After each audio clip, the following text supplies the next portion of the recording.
நல்ல மகிழ்ச்சிகரமான நாள். மாட்டுப்பொங்கல் வாழ்வியல் ஜீவனாக இருக்கக்கூடிய, நமக்காக உழைக்கக்கூடிய அந்த மாடுகளுக்கு வணக்கம் செலுத்துகிற மாட்டுப் பொங்கலோடு திருவள்ளுவரை வணங்குகின்ற தினமாகவும் திருவள்ளுவர் தினமும் அமைந்திருக்கிறது.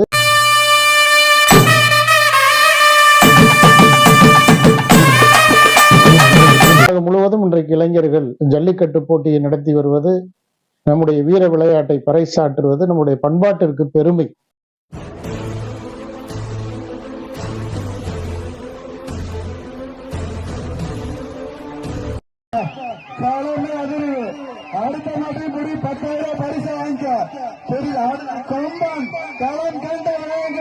பிரதமரை தொடங்கி நம்முடைய முதலமைச்சர் வரை இன்றைக்கு ஐயன் வள்ளுவனுக்கு வணக்கம் செலுத்திய, இன்றைக்கு ஆளுநர் அவர்கள் ஐயன் திருவள்ளுவருக்கு வணக்கம் செலுத்தியது மகிழ்ச்சி.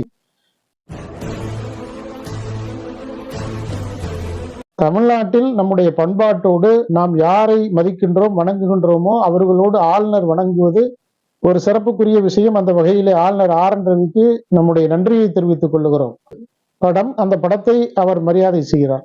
அல்லது ஜடாமுடியோடு எப்படி வேண்டுமானாலும் அவருடைய உருவத்தை கற்பனை செய்திருக்கலாம். முன்னால் வேணுகோபால் சர்மா என்கின்ற ஓவியர் ஐயன் திருவள்ளுவரை ஒவ்வொரு வகைகளிலும் சிந்தித்து அந்த ஓவியமாக வரைந்து புரட்சி கவிஞர் பாரதிதாசன் அவர்களுடைய நட்பை பாராட்டி அவர்கள் இருவரும் அன்றைக்கு முதலமைச்சராக இருந்து பக்தவச்சலம் ஐயா அவர்களிடத்திலே போய் இந்த கருத்தை வைக்கிறார்கள்.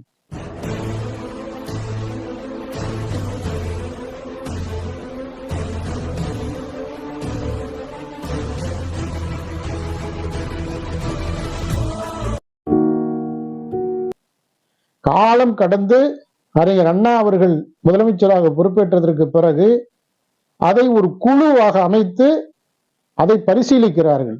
நாசியின் நுனி மழுங்கியிராமல் அதன் பருமனுக்கேற்ற கூர்மை இருந்தால் புத்தி கூர்மை. ஓவிய இலக்கண முறைப்படி உயர்ந்த மதிப்படைத்தோருக்கு நெற்றி உயர்ந்தும் பறந்தும் இருக்க வேண்டும் என்பது இலக்கணம்.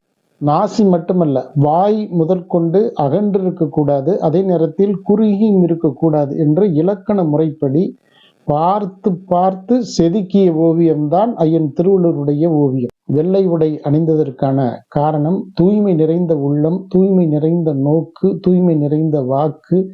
இதையெல்லாம் அடிப்படையாக கொண்டுதான் ஓவியர் சர்மா அவர்கள் அவருக்கு வெள்ளை உடை அணிவித்து சிந்தனையாளர்களுடைய கருத்துக்களை உள்வாங்கி ஒவ்வொரு அங்குலமாக தீட்டப்பட்டதுதான் திருவள்ளுவர் பெருந்தகையினுடைய ஓவியம். நம்முடைய பள்ளி குழந்தைகளிலிருந்து இக்காலம் முதல் எக்காலமும் அவருடைய படம் இப்படித்தான் இருக்கும், அவருடைய உருவம் இப்படித்தான் இருக்கும் என்று ஒவ்வொரு தமிழனுடைய நெஞ்சங்களிலும் அது குடிகொண்டிருக்கிறது. ஆகவே அவருக்கு உடையை மாற்றி அவருடைய எண்ணத்தை, அவருடைய நோக்கத்தை நாம் சிறுமைப்படுத்த வேண்டாம் என்பது ஒவ்வொரு தமிழனுடைய நோக்கம். இது போன்ற தவறுகள் ஏற்படாத வண்ணம் இருந்தால் ஐயன் பெருந்தகை வள்ளுவனுக்கு சிறுமை ஏற்படாதவாறு நாம் தடுப்பதற்கான முயற்சிகளை செய்யலாம்.